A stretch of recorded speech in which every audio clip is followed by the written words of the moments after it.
Hi.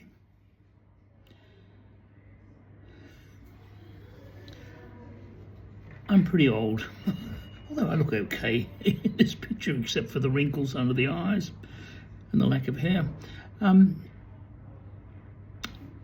I'm finding I go to AI to get a lot of medical information, and because I'm trained in research, I'm careful about the information it gives me.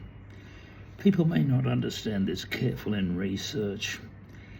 I know how experiments, I know how research is done. I know how to gauge answers. I can't do it perfectly, but I've got a very critical mind in this area. So someone who doesn't understand these concepts, sampling, statistics, research methods, language, might have trouble interpreting things and may swallow things that are doubtful. But I'm lucky. Anyhow, I'm concerned that older people don't know the benefits of AI. I'm using ChatGPT for health matters. Copilot, Microsoft is pretty good, and Gemini can be great too, but they're not perfect.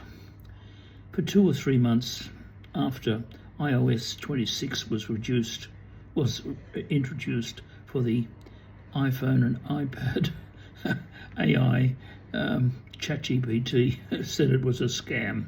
So there are problems. And just yesterday, ChatGPT listed my tablets, and a tablet appeared, a statin that I've never taken, as one of my tablets. So problems do occur. That's why you've got to be critical. But of course, with doctors, there's wrong diagnosis, wrong tablets at the wrong time as well. They're not perfect. Some people put all their trust in doctors without being critical.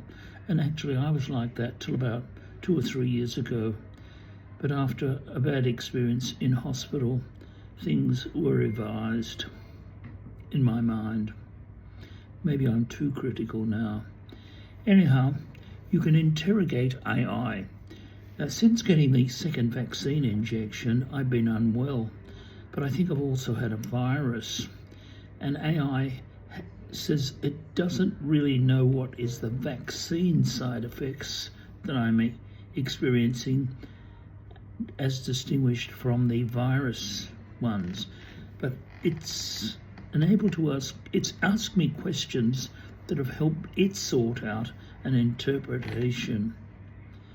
And I said, I've been coughing a bit more and had a runny nose, and they said, well, that's not really a normal reaction to the second shingles vaccination. And it said, is the phlegm you're coughing up clear, or is it yellow, or has it got something else in it, such as blood? And I said, it's clear. So it takes all that in.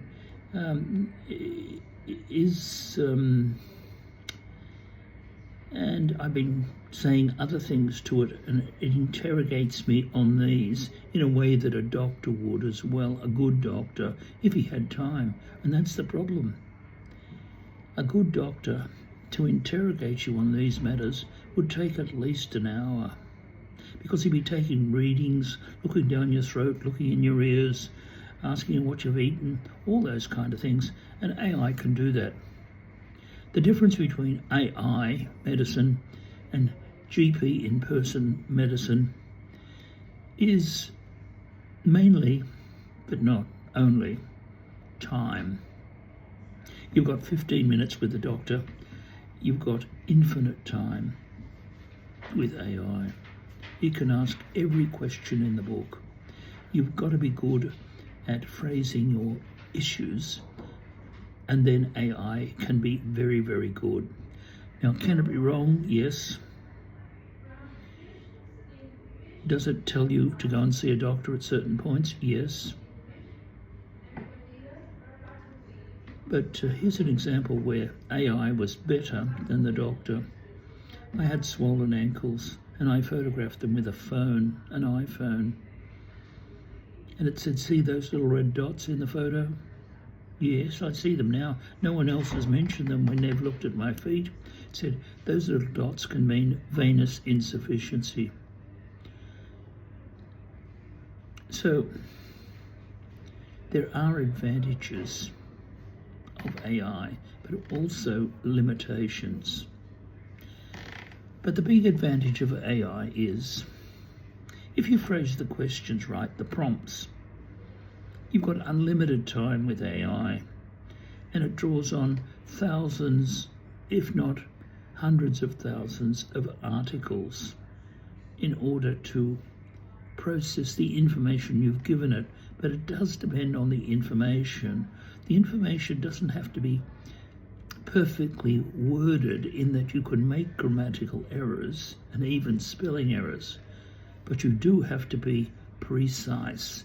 You do have to explain things exactly.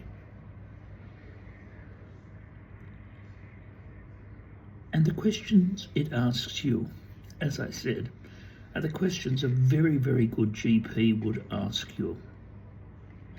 Now, here's another thing you may not know. I put my pathology results, which I don't fully understand, into AI by photographing them, and it explains them in ordinary terms to me. It does the same with MRIs. You can ask AI to interpret or translate the MRI, which is in highly medical language, into the language that, say, a 12-year-old would understand, and it will do it. And because I'm very literate and still got quite a bit of brain power, that's very helpful. And in the end, I find out, at least from my point of view, I know more than the doctor. I don't have the context of the doctor, or the overall knowledge, or even the medical terminology, but AI allows you to bypass that. Now, I don't pretend that my interpretations are right, because they're narrowly focused and they don't take into consideration a lot of other things. But what they do is say, this could be the case, and it enables me to ask a good professional about these items. Now, I've got problems with my legs, and I went last year to a specialist physiotherapy organisation that looks after neurology type issues, and stroke and those kind of things. But it's a specialist physiotherapy organisation, and it's quite a large one. I had an hour interview with someone, and then I went for a session. The second session, I said, look, where are my problems? Because we've got a target where my problems are in the legs. They're not just in one place, I know, but what's the main target? Where's the main issue? Is it muscles? Is it blood vessels? Is it nerves? What is it? Well, they didn't know.